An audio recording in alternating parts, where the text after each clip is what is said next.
All right. Thank you for coming on, Nas. 100%. This is Nas Grewal.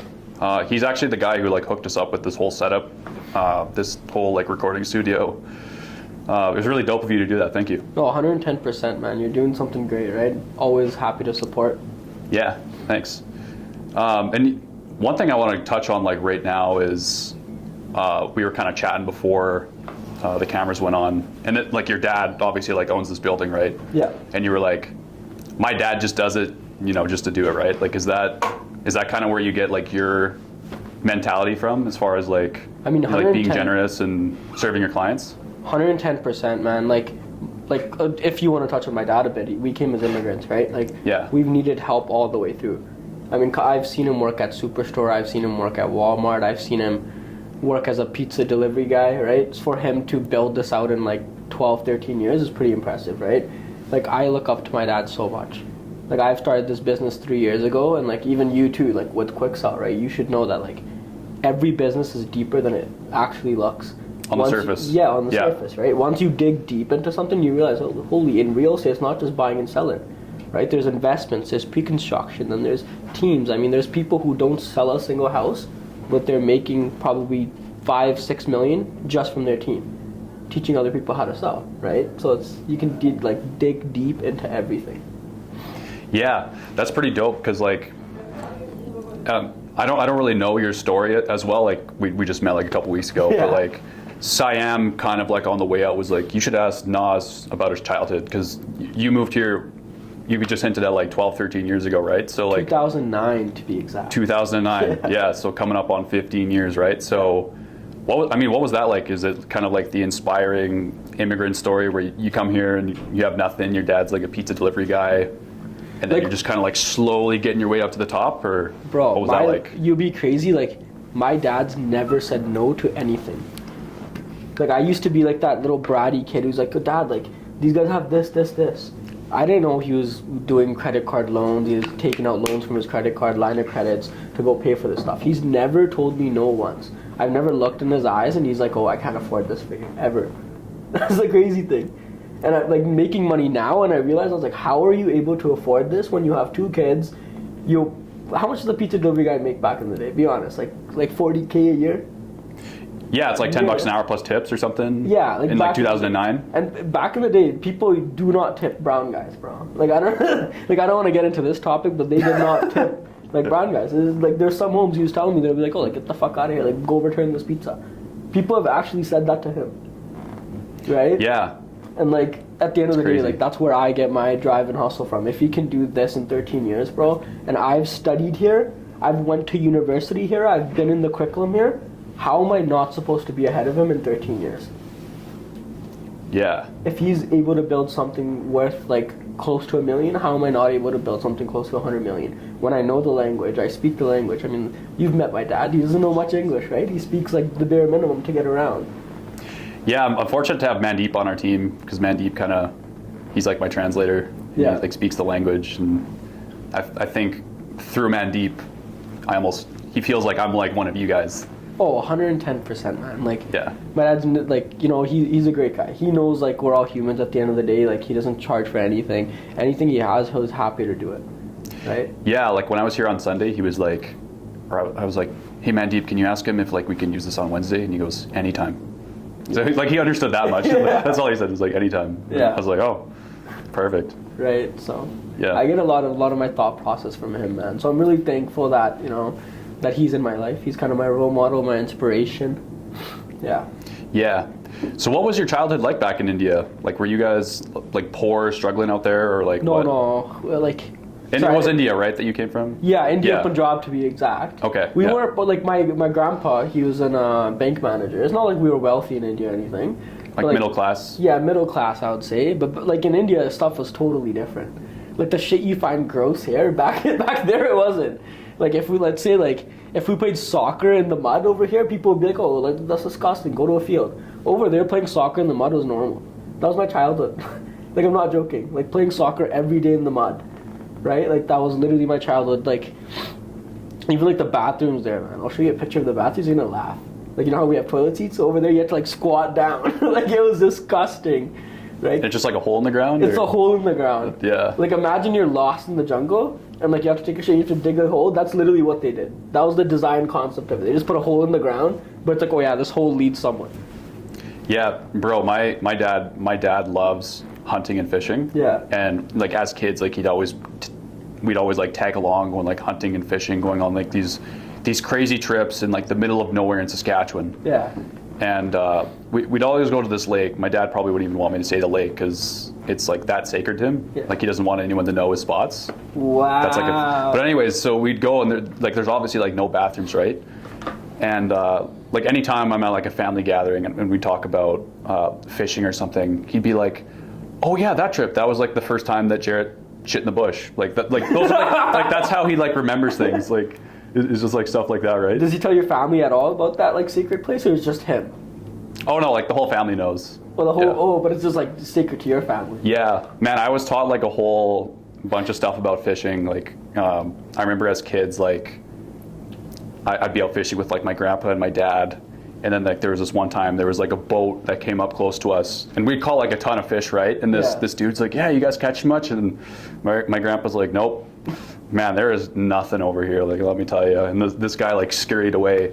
Oh, and then, you didn't want anybody to. Oh, yeah. And then so I'm like 8 years old or something, right? Yeah. And so my grandpa sits down and he goes, he said something about like, "Don't ever lie. The only time that the Bible allows you to lie is when you're fishing. Like that's it." that was like something he actually told me. Yeah, it's funny. That's funny. Yeah, and he was like, "Don't ever tell anyone your spots." Like that was like another like cardinal commandment. Do you like going fishing all the time, or do you not? I like fishing. I don't love fishing like my dad and my grandpa do. But They live for it. They watch all like the fishing shows and stuff. But like I'm pretty good just going out like here and there. Yeah. Yeah, it's a good time. Like I've never been fishing in my life. I've never been camping, bro. The most closest I've gone to camping is like in my backyard, set up a tent with my brother and just chill there. That was what I called camping. Yeah. Like I'm being serious. Moving at Immigrants, like your kids don't get like that luxury that other people do. Like I remember, like I used to ask my friends who were born here, and like, "Oh yeah, Chuck E. Cheese was so fun." I've never heard of Chuck E. Cheese in my life till like probably 5 years ago. Never went to Chuck E. Cheese, and now it's like my cousins. They're young, right? So I take them to Chuck E. Cheese all the time. And I was like, "Holy, I would have loved this." Like I actually would have loved going here. Yeah. Like you know what I mean? It's crazy. Like it opens your eyes to like the difference of even like how normal people live in Canada versus how normal people live in India, right? Yeah, I've never been to Chuck E. Cheese either. No way. Yeah, we don't have Chuck E. Cheese in Saskatchewan. You're kidding. Yeah, I mean, I'm sure someone's gonna like correct me like later on when they're listening to this, but yeah, there's definitely not one in Saskatoon. There's definitely not one in Lloydminster. There could be one in Regina though. I'm guessing there's probably like Dave and Buster's, like something like that. Well, there's like Rutgers. What's that? Oh shit! It's like I don't know. It's like an arcade kind of Rutgers? place. Yeah. Is it for like more kids or like adults? It's more for kids.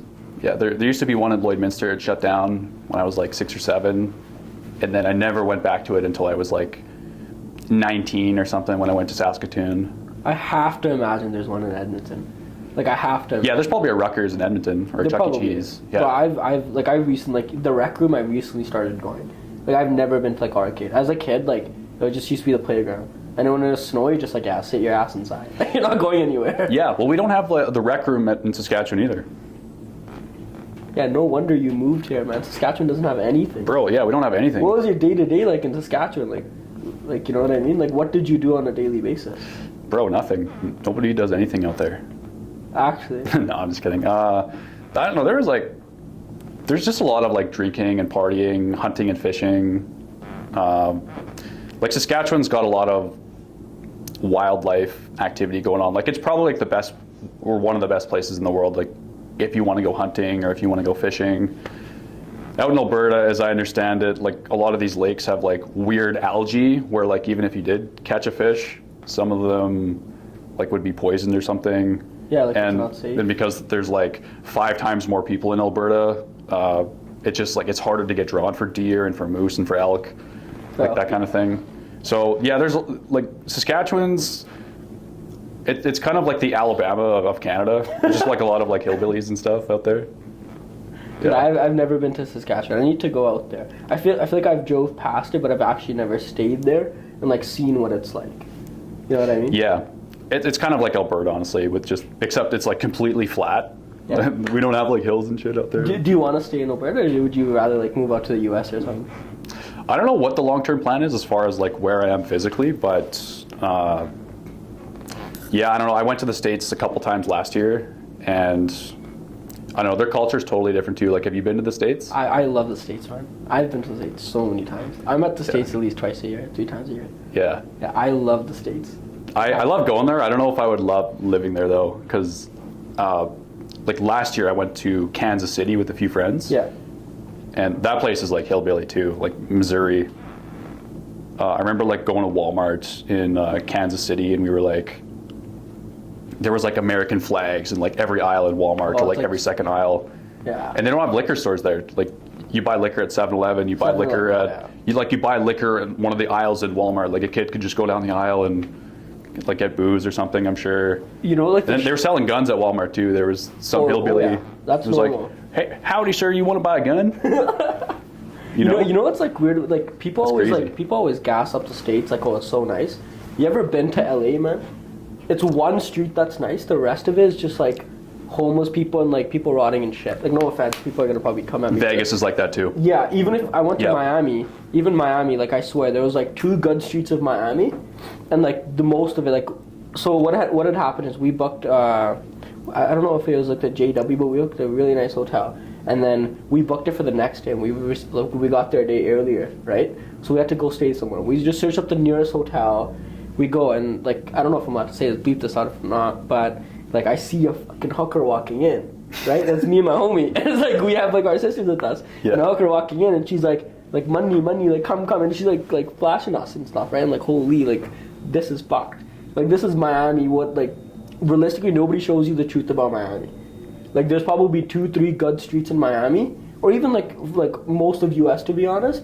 But beside all these like really gassed up spots like Miami, Vegas, where it's like all these vacation spots or these partying spots, there's really nothing there besides like 3 good streets, right?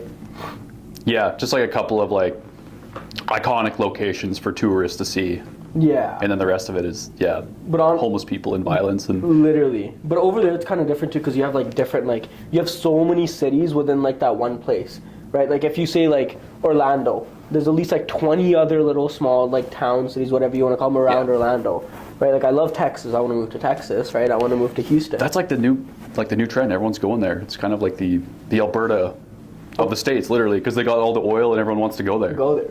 Yeah. Texas is literally the perfect place. If you're in Alberta, you'd love Texas, man. You go to like Austin, Texas, a house is like $300K. You want to know what's amazing? Every house there has a pool in the back.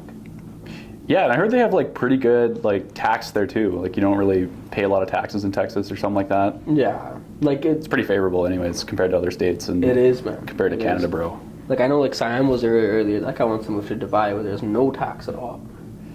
Right?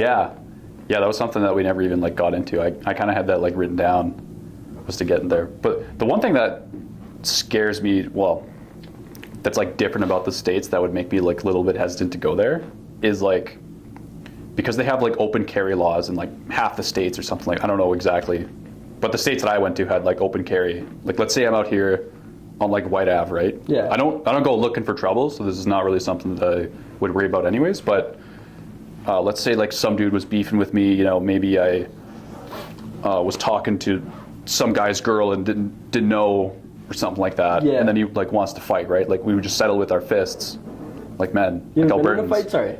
Pardon? You ever been in a fight? No. Well, I've been in like a couple of like scraps that didn't really like turn into a fight. But yeah, we can jump into that later. But in the States, they have like open carry, right? So like, you're literally like, if you get into like a beef with someone at a nightclub or something, or just like on the street, instead of like settling it with your fist, like, you're literally rolling the dice that he just pulls a Glock out of his pocket and shoots you with it, right? Yeah. Yeah. No, yeah, I've heard that before too. Like, there was this crazy story, you probably heard of this, where a kid just went to school, right, and he just shot up everybody. He just shot up 6 kids, and he got out. His lawyer got him out, because he was like, oh yeah, like, it was self-defense. And the other guys were on like skateboards rushing him with their fists. Like, honestly, there's no way that's self-defense. It's not even like he pulled out a Glock, bro. He pulled out an AK-47. Okay? He pulled out an AK-47, and he just started shooting. It was like some type of assault rifle. Like, that, it looked dangerous, right? The fact that a kid who's like 17 can bring that to school, kill 7 people, and just get away with it, like, that is scary as shit. That's really scary. Yeah. There's some tough people out there too. Like, I'll tell you a funny story. Actually, this happened in Edmonton when I was like 19 or something. Okay, what was the ranch? Do you know? It's not around anymore, but the ranch. Oh, it was like a big like country club or whatever. Club. Yeah. So this was when I was 19. That was like 5 or 6 years ago, right? So my friend, he was turning 18, and he lived here. So I came all the way down here, and we went to the ranch for the night. And to be honest, like, it's been so many years, and I was, a little bit drunk, but there was this dude. He was outside, and he was a lot shorter than me, and at the time, like, I was doing kickboxing. Yeah.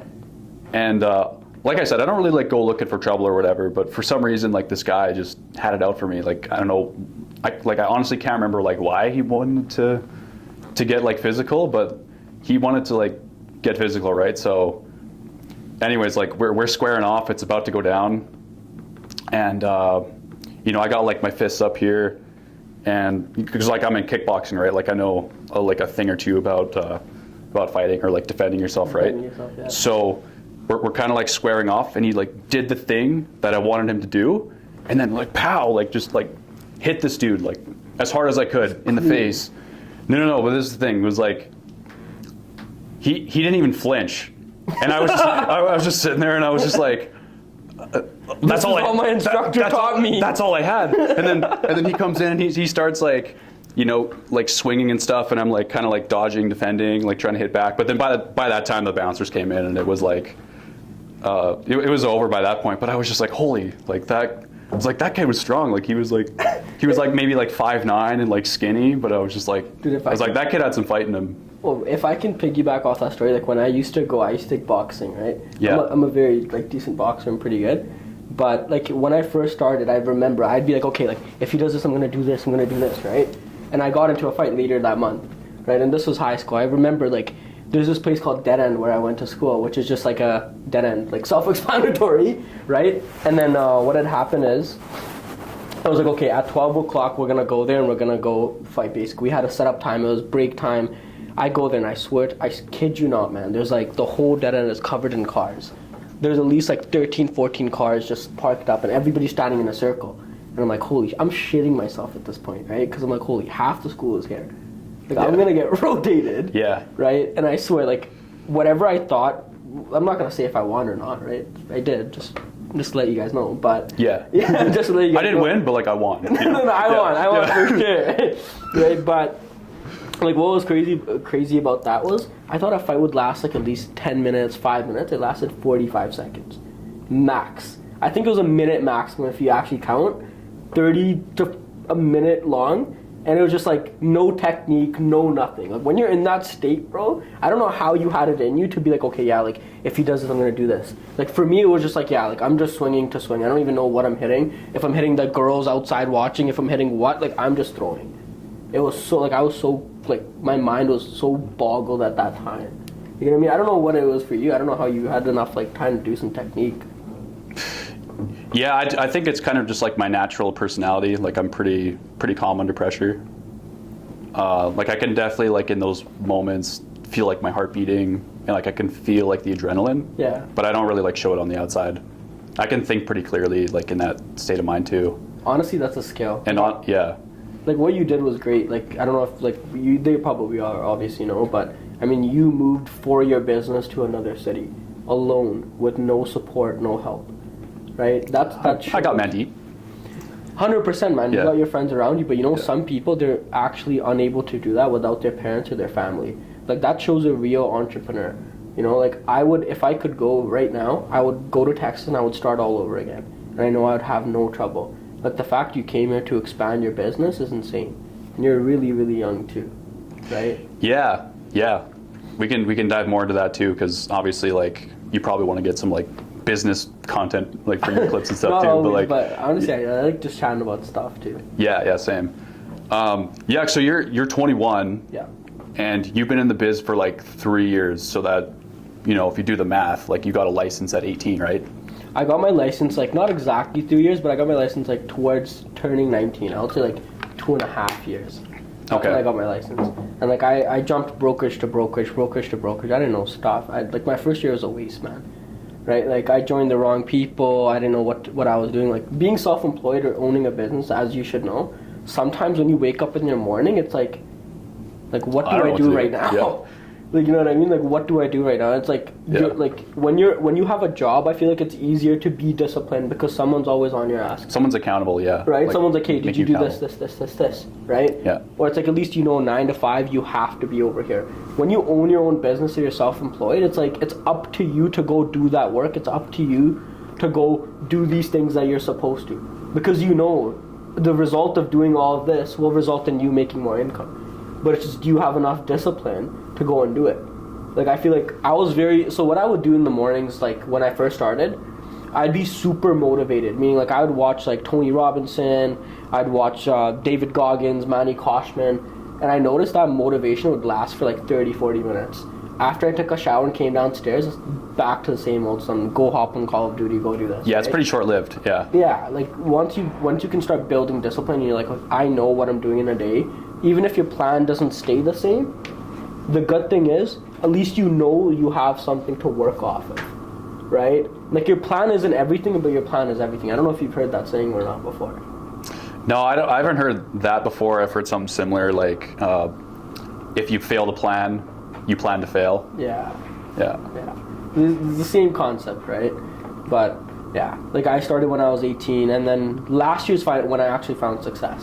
So, like, 2022 year, right? I switched to EXP, and I got a mentor. Like, everybody right now, if you want to start something big, start something great, find yourself a mentor, right? Someone who's been through those experiences, someone who's been through those struggles.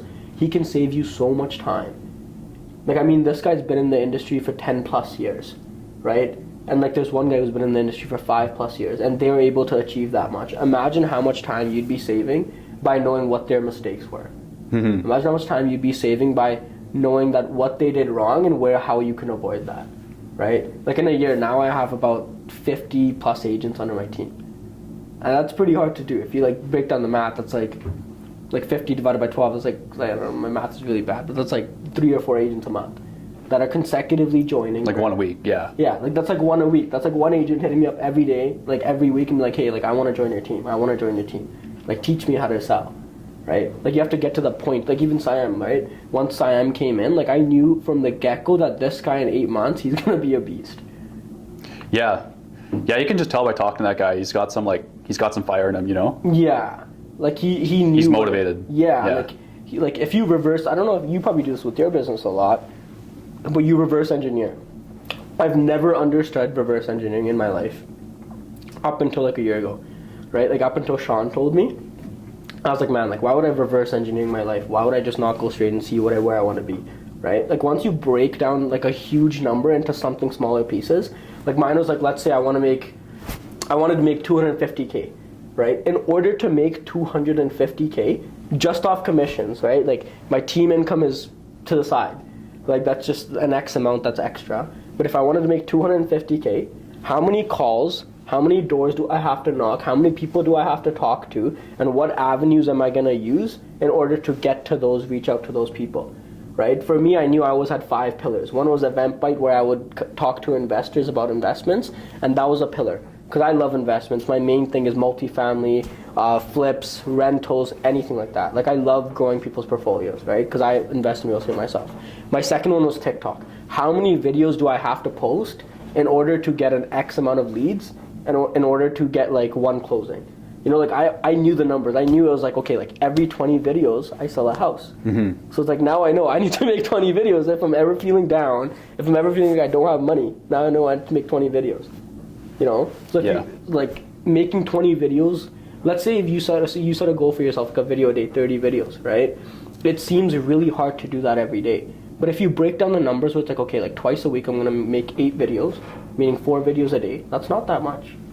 It takes like maybe an hour or 2 hours. But if you break down the numbers into like smaller bits and pieces, you'll notice that it's actually achievable. Because some people, they look at the bigger picture and they're like, holy shit, like I'm never gonna be able to do this. But once you realize that what the steps are to those bigger pictures, then you're like, okay, yeah, I can do this 100%.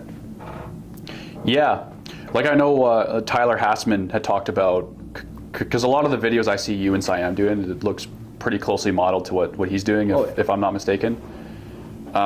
He said he did one like every day.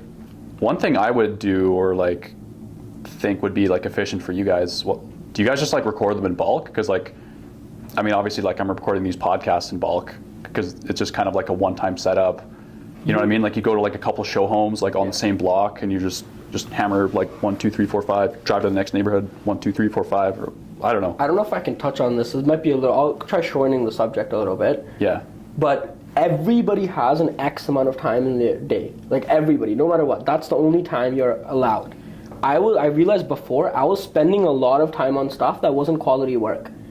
Like I felt like I was doing a lot of work, but it wasn't quality, man. Like if I realistically, let's say, get out of my house, go to my car, go drive to a house, go record it, then edit, and then drive back to my house. I've wasted so much time on one video, right? Like I only record videos 2 times a week, and I know I'm doing 4 to 5 videos in one day. Like 4 to 5 videos. If I'm doing like podcast type of like videos, I know I'm making at least 20, 30 videos, right? Like if you're genuinely driving out there as a real estate agent or anyone to do one task every single day, I don't think it's worth it. I think you need help with planning. I think you need help with time management because you've convinced yourself that you're in a state where you're doing a lot of work now. But just because that job is taking so long, you're not doing work. It's not quality work. Mm-hmm. It doesn't make sense if you go record one video every single day. Like you've literally convinced yourself that you're doing something good and you're doing something disciplined and like it's quality work. Well, it's not. Right? Like you've probably seen this in your business. Like you come across where it's like, holy, like I spent so much time on this and it wasn't quality work. Like I was literally wasting time. Yeah, I did about a year of that before I was like, yeah, I got to do something like more efficient with my time. Yeah, like I feel like if you have someone really close to you, like for me, it's my girlfriend, right? Like she's told me so many times that like, okay, you need to reassess what you're doing because this isn't quality work. And once someone tells you that, like you have 2 options. Either you lie to yourself and you're like, no, trust me, like it's quality work every day. I'm going out there doing this. And then when you see the other alternative and you're like, holy, I just freed up at least 2 hours out of my day to go do something else that can result in the same result, right? I'm still posting videos every day, so I'm a checkbox on that. But now with those 2 hours a day, either I can go give it to friends and family, either I can go find another prospecting technique, go start something, right? Like how realistically 2 hours a day is a lot. Like how much is that in a week? That's 10, 12 hours a week that you have free to go do something else. Yeah. You know, just stop lying to yourself. I think that's the biggest thing. Yeah, I've definitely caught myself in like a cycle where I'm doing things pretty like inefficiently, or because I mean like in our space it's a lot of like marketing stuff, and so you can get kind of hung up on like the not so important things like, oh, like if we just made our flyers this much nicer, or if we just, you know, did this, like is that really something that's actually like gonna drive business or gonna grow the business? Like not really. Like you kind of just have to grow those things at the same time, you know what I mean? Yeah. And the thing about our business too, or like real estate media, I mean, you think about like how long people have been working with realtors for, right? It goes back like hundreds of years, right? Like real estate photography is like a 20-year-old business. So like there's not really like as many resources or mentors or like success stories for us to kind of like model after. And it wasn't until we found like it was a group called his name is Eli Jones. His thing is called REP, Real Estate Photography Pro. REPP, yeah.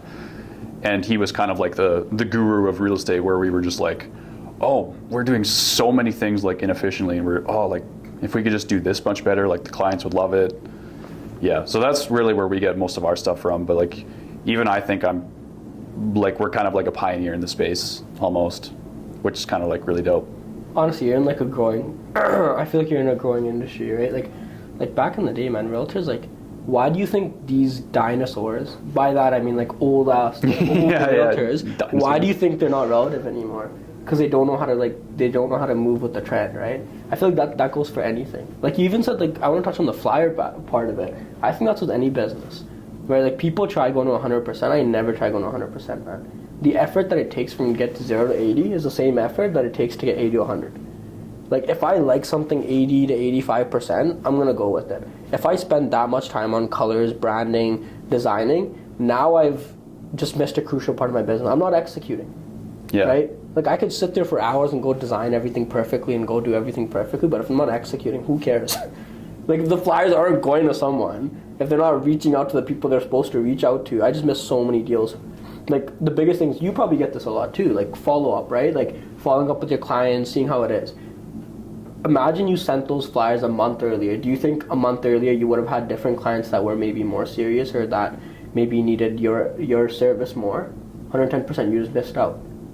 Right? Yeah. Same thing for me. Like I always follow up with my clients. I know every like 3 days I'll go call them if I haven't called them in a while. Like I've literally had moments where it's like I called them a month after and I was like, oh yeah, like are you still looking for a house? They're like, oh, we already bought a house. And I was like, how? I have you under contract. You know? But they've already went with another agent and go bought a house because I'm not there for them. I'm not following up with them. Nobody is just going to tell you, hey, I need this, let's go do this, find me this. Right? People will tell you that.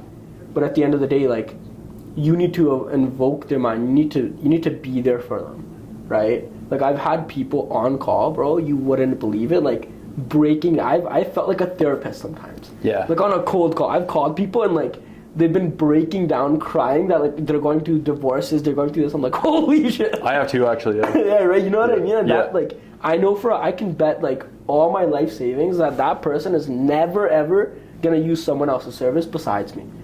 If you can genuinely talk to someone and touch their heart and like they've told you some deep stuff, like think about it like us, right? Like if I was having like issues or like relationship issues or family issues, I would not tell just a random person like cold calling me. If I told that random person, that means like he knows my life and like he knows my life to a different point, right? He's not gonna go to another real estate agent and tell him the same thing and go use it.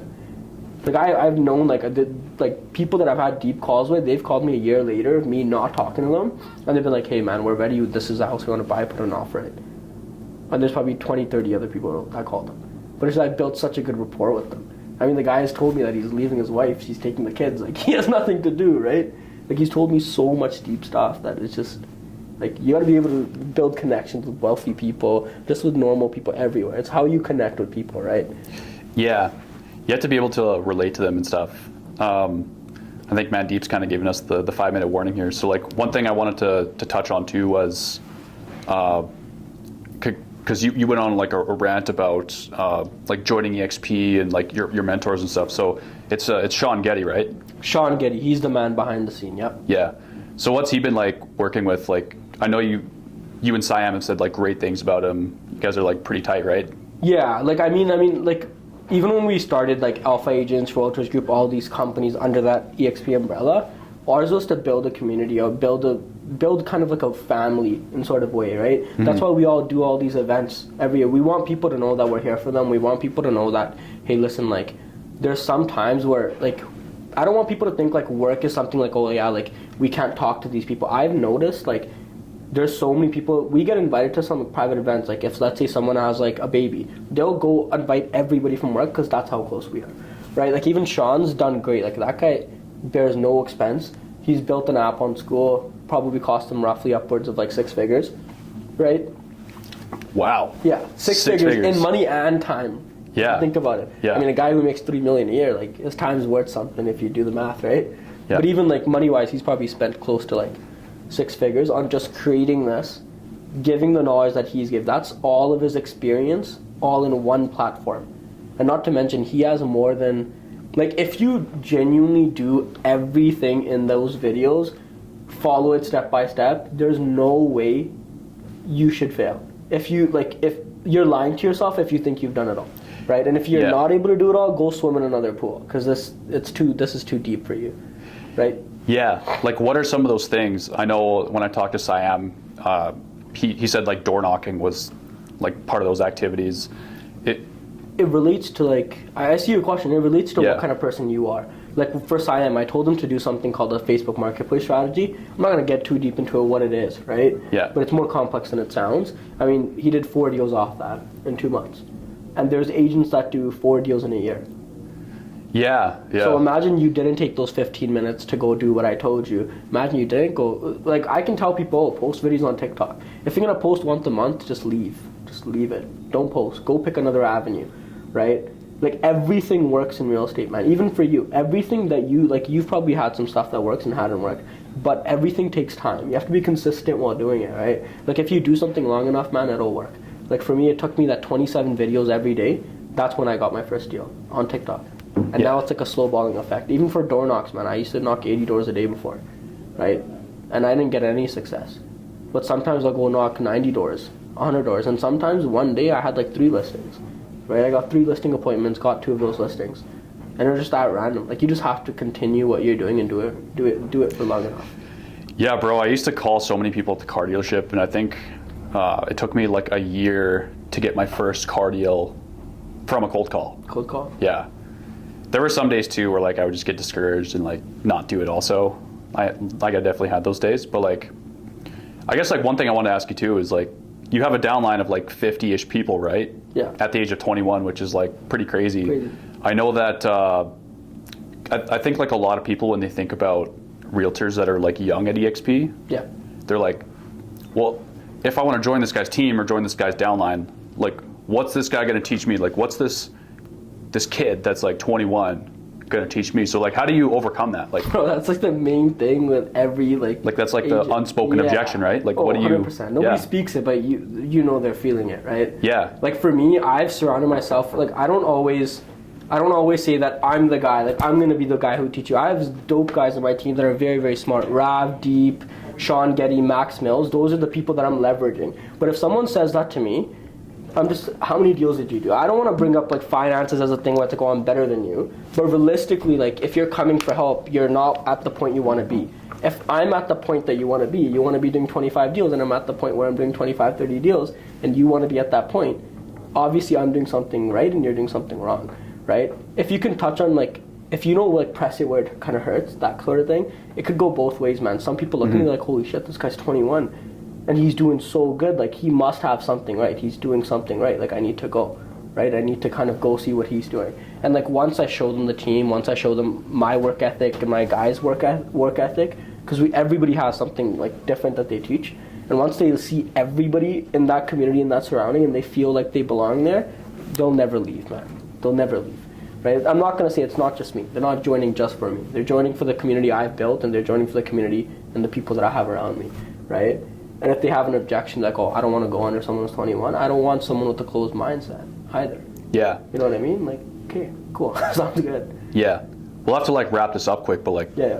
But first, like, how did you like build the community to start out with? Because like you say people join you now because of the community you built, but like before when you had like 0 people in your downline or like maybe like 2, 3, 4, 5 people, like there obviously wasn't like as much of a community, right? So like, what was like the selling point or like the reason you thought that people joined at that point in time? Like honestly, I haven't stepped back and like kind of figured that out, but I do believe, like I think sometimes why people join me and like why I was able to build this community, like number one, it's the connections you have. Like my first ever guy that joined me, he was like 29, he made way more money than me, way more. And he joined me just basis of I've seen this guy like a little brother and he has something that I can't do. I'm good at very technical stuff, I'm good at very back-end kind of things. And he's like, I can't do that. I can go sell and I can go bring people in EXP, but I can't go teach them and do this. I'm very good at motivational speaking to a point where like I know how to light someone up and I know how to kind of like see, like they'll see within themselves like that true potential that they have.